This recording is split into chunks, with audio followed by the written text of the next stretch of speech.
अगर हम next property की बात करें तो उसमें आता है पावर ऑफ डिस्पर्सन। अब पावर ऑफ डिस्पर्सन हम कैसे निकालेंगे कि जो लाइट पास हो रही है इसमें से, जैसे ये किस पावर से बाहर आई, ये किस पावर से बाहर आई, इसको सिंपल और सिंपल करते हैं। इसको कैसे निकाला जाता है, देखो क्या करते हैं हम, ये जो बीच का मटेरियल हमारे पास आता है, जो ये एंगल आता है, हमने क्या किया है, इसके बीच में एक बार हमने क्राउन ग्लास को रखा, ये क्राउन ग्लास को रखा, और एक बार हमने फ्लिंट ग्लास को रखा। ये दो कलर के, दो टाइप के ग्लास रहते हैं हमारे पास। जब हमने यहाँ ग्लास को रख के देखा तो डेविएशन तो हुआ, नो डाउट डेविएशन तो हुआ, लेकिन इन दोनों डेविएशन में पावर का डिफरेंस, किसकी ज़्यादा पावर है, किसकी पावर कम है, वो अब हमें देखना है। तो इस पावर को हम निकालेंगे कैसे, इसको निकालने का एक आसान सा तरीका बनाया गया है कि हमें क्या करना है, हमें एक तो इसको ओमेगा से रिप्रेजेंट किया जाता है, दूसरा इसको हम कैसे लेंगे, इसका लेके हम ये जो डिस्पर्सन एंगल बनता है, डिस्पर्सन एंगल, और दूसरा क्या लेना है, इन दोनों के बीच का जो मीन होगा, मतलब इन दोनों के बीच का जो मीन होगा उसको लिया जाएगा मीन डेविएशन। जैसे डिस्पर्सन एंगल को हमने लिखा था ये डिवाइड बाय, और इसका क्या लिखा गया था, मीन। अब क्वेश्चन ये उठता है कि चलो हम इसकी वैल्यू रख दो। जब इसको सोल्व किया गया था ये डायरेक्ट आ गया था mu minus mu r into a, ये तो हमारा इससे पीछे सोल्व आ गया था। अब ये सवाल उठता है कि हम मीन ले कौन से कलर का, तो ये डिसाइड किया गया जो मीन होता है एंड म्यू, ये येलो कलर का डिसाइड किया गया, येलो कलर डिसाइड, तो हमेशा हमें येलो कलर का लेना है, तो इसको हम लिख देंगे यहाँ पे येलो कलर। तो येलो कलर से लेंगे तो इसकी वैल्यू हम वही एंगल ऑफ प्रिज्म से निकालेंगे जो प्रिज्म के टॉपिक में पढ़ा था, म्यू येलो माइनस 1, और इसको डिवाइड कर दो ए से। तो अगर आप यहाँ से देखोगे ए से कैंसिल हो जाता है, तो हमारे पास क्या बचता है,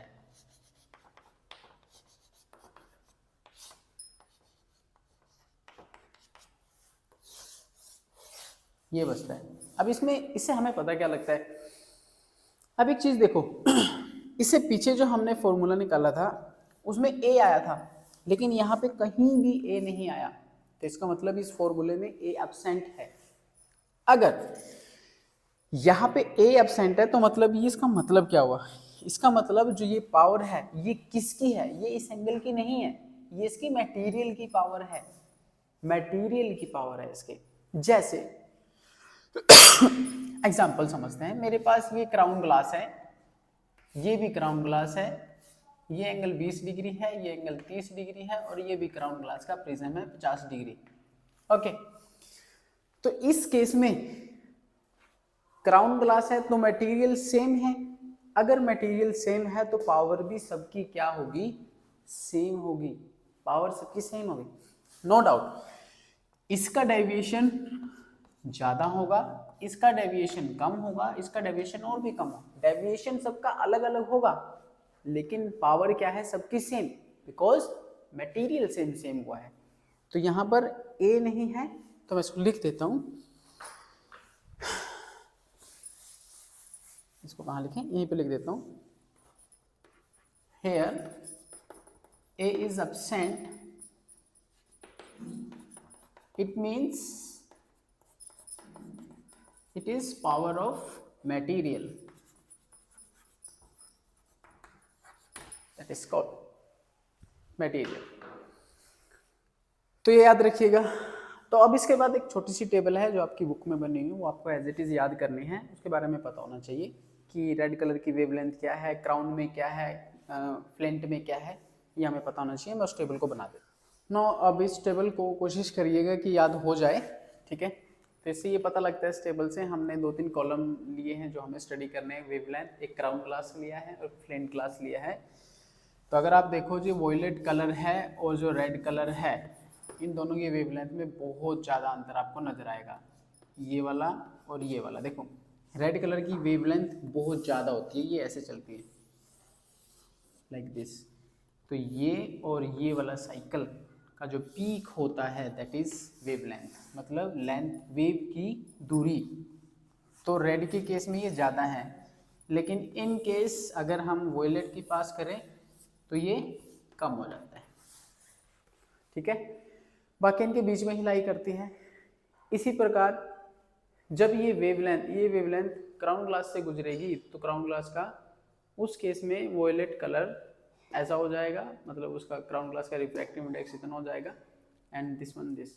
अब जो डिस्पर्सन जो हमने पढ़ा, हम उसको डेली लाइफ में कहाँ देखते हैं? जैसे जब बारिश होती है, बारिश के बाद हमें एक रेनबो नज़र आता है, वो कैसे बनता है, 7 कलर्स में ही क्यों नज़र आता है, वो उसको समझते हैं। बारिश के बाद हमारे वातावरण में बहुत सारे बारिश की बूंदें रह जाती हैं, वाटर ड्रॉपलेट्स।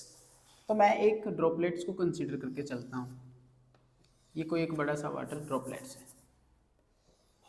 ओके, बड़ा सा लेते हैं, और यहाँ कहीं सन है। जैसे ही सन से रेज आई तो मैंने इस पर एक टेंजेंट ड्रॉ किया ऐसे, और एक नॉर्मल बना दिया n1, ये एंगल है I। तो ये रेयर है और ये डेंसर मीडियम है, तो रेयर से डेंसर टूवर्ड दी नॉर्मल, ऐसे नॉर्मल की तरफ आ जाएगी। यहाँ पे फिर से हम एक टेंजेंट ड्रॉ कर देते हैं और एक नॉर्मल बना देते हैं n2। ये एंगल 1 है, ये एंगल 2। अब मान के लेते हैं कि जो एंगल 2 है वो ग्रेटर देन है क्रिटिकल एंगल से। अगर ये क्रिटिकल एंगल से है तो यहाँ पे क्या होगा, TIR। तो ये ऐसे आ जाएगा लाइक दिस, ऐसे आ जाएगा। इसको ऐसे ड्रॉ कर दो, यहाँ पे नॉर्मल बना दो n3, नॉर्मल बनाएंगे, ये एंगल 3 ऐसे मान लेते हैं। अब जो एंगल 3 है वो लेस देन है क्रिटिकल एंगल से। अगर ये क्रिटिकल एंगल से लेस है तो ये बाहर आ जाएगा, टेंसर से रेयर में आएगा, रेयर में आएगा तो अवे फ्रॉम द नॉर्मल, तो ये ऐसे आ जाएगा लाइक दिस। और ये हमारी अर्थ है, ठीक है।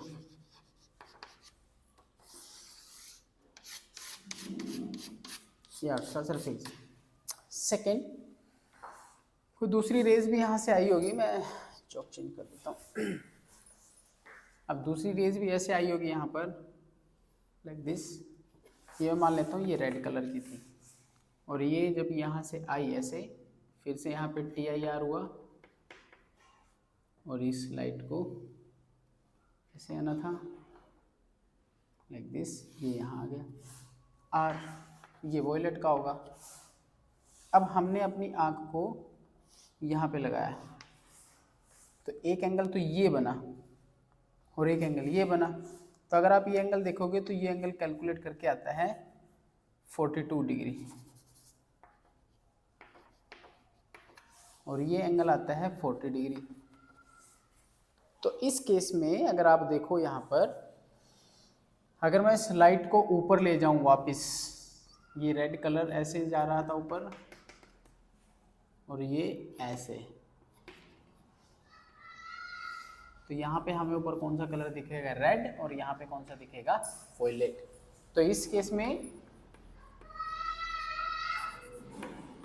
Red at top and violet at bottom. Second. दूसरा, अगर आप इसमें और देखोगे यहाँ पर TIR, ओनली 1 TIR, एक ही TIR होता है यहाँ पर। तीसरा, यहाँ पे रिफ्रैक्शन भी है और डिस्पर्जन भी है, रिफ्रैक्शन एंड डिस्पर्सन। चौथा, ये जो होता है कम हाइट पे बनता है, it make at lower height. चौथा, इंटेंसिटी इसकी बहुत ज़्यादा होती है, मोर इंटेंसिटी। ज़्यादातर हमें यही दिखता है। कैसा भी हो सकता है कि वॉयलेट ऊपर चला जाए, रेड नीचे दिखे हमें। अब उस केस को भी समझते हैं। मैं उसको यहाँ पे बना देता हूँ, ठीक है। मैं एक और केस ले लेता हूँ यहाँ पर, लाइक दिस। ये मैंने अदर ड्रॉपलेट लिया, इस बार यहाँ सन है, यहाँ से लाइट गई ऐसे, और ये मैंने नॉर्मल इस पे बना दिया ऐसे। तो रेयर से डेंसर टुवर्ड द नॉर्मल ऐसे जाएगा, फिर से एक नॉर्मल। जैसे यहाँ पर नॉर्मल बनेगा इस रेस पे, तो ये रे फिर से बैंड होगी। हम मान लेते हैं कि ये जो एंगल है ये ग्रेटर देन सी है, एंगल 2, एंगल 1, एंगल 2, और ये ऐसे चला जाएगा लाइक दिस। और यहाँ पे फिर से हमने एक टेंजेंट बनाया और एक ड्रॉ कर दिया लाइक दिस। और हुआ क्या, ये एंगल फिर से, ये वाला जो एंगल बनता है नॉर्मल के साथ, ये angle 3 greater than angle C. अगर ग्रेटर देन है तो फिर से अंदर की तरफ आएगा ऐसे। हमने फिर से एक नॉर्मल बनाया। इस बार जो एंगल 4 बना, angle 4 less than angle C. अगर लेस देन एंगल सी है तो ये बाहर आ जाएगा लाइक दिस, ये आ जाएगा लाइक ऐसे। हाँ, फिर से हम खड़े हैं यहाँ पर, और ये आर कलर आ गया। सिमिलरली एक रेज और यहाँ से गई होगी,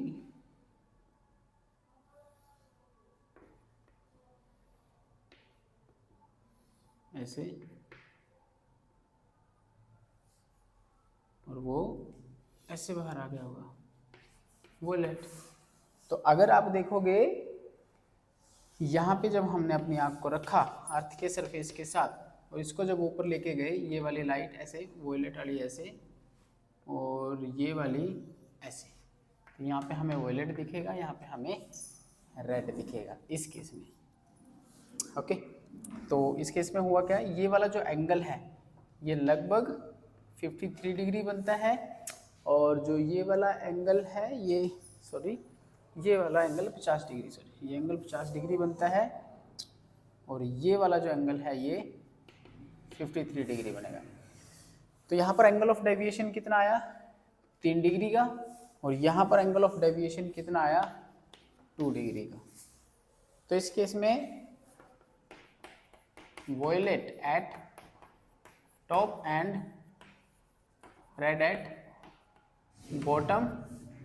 दूसरा, ये बहुत हाइट पे बनता है, बहुत हाइट पे। अगर ये हाइट पे, अगर हम रेनबो जो भी देखते हैं, अगर उसमें वॉयलेट ऊपर है तो वो बहुत हाइट पे बन रहा है। It make at height, higher height पे बनता है, लोअर इंटेंसिटी होती है इसकी, दैट्स केस लोअर इंटेंसिटी होती है, और यहाँ पे एंगल अलग अलग बनते हैं। नाउ ये 2 केस थे जो हमें समझने थे वॉयलेट के। अब एक चीज़ और इसमें जो पूछी जाती है कि जो रेनबो की जो शेप होती है वो आर्क ही क्यों होती है, सेमी सर्कुलर आर्क क्यों रहती है वो। अब उसको समझते हैं। देखिए, इसका सिंपल सा रीज़न है, रेनबो बनने के लिए एंगल होना चाहिए 40 से 42 डिग्री के बीच का। अगर वो कम हाइट पे बनता है तो वो एंगल सिर्फ अर्थ, जैसे ये मेरे पास ये कोई अर्थ है, यहाँ पर ये अर्थ का ये सरफेस है, तो वो 42 डिग्री जितने एंगल पर बनेगा, अर्थ के सरफेस पर जहाँ जहाँ बनेगा उस एंगल पर वो दिखेगा। जैसे ये अर्थ की मैंने आर्क ली, यहाँ पे 42 बन रहा है, यहाँ पे 42, तो हर एक पॉइंट से अगर ऑब्जर्वर देख रहा है तो ऑब्जर्वर के लिए इस पॉइंट पे भी, इस पॉइंट पे भी, इस पॉइंट पे क्या है, 42 डिग्री। अगर हम प्लेन सरफेस लेंगे तो वहाँ पर ये एंगल डिफरेंट होगा। इसी वजह से क्या होता है, तो रेनबो जो क्या है वो अगर वो कौन सी कंडीशन को फुलफिल करता है, 40 और 42 डिग्री के बीच, ये एंगल किस किस के बीच में होना चाहिए, ये सूरज की किरणों और ऑब्जर्वर, हमारे और सूरज के बीच के किरणों का एंगल 42 डिग्री होना चाहिए, तो हमें दिखेगा। और अकॉर्डिंग टू ज्योमेट्री, अगर ये पॉइंट है पॉइंट ऑफ आर्क, यही पॉइंट ऑफ आर्क क्या कहलाता है, rainbow. The point of arc can fulfil this condition, can fulfil this condition. ये इंपॉर्टेंट है, अक्सर 2-3 नंबर में पूछ लिया जाता है।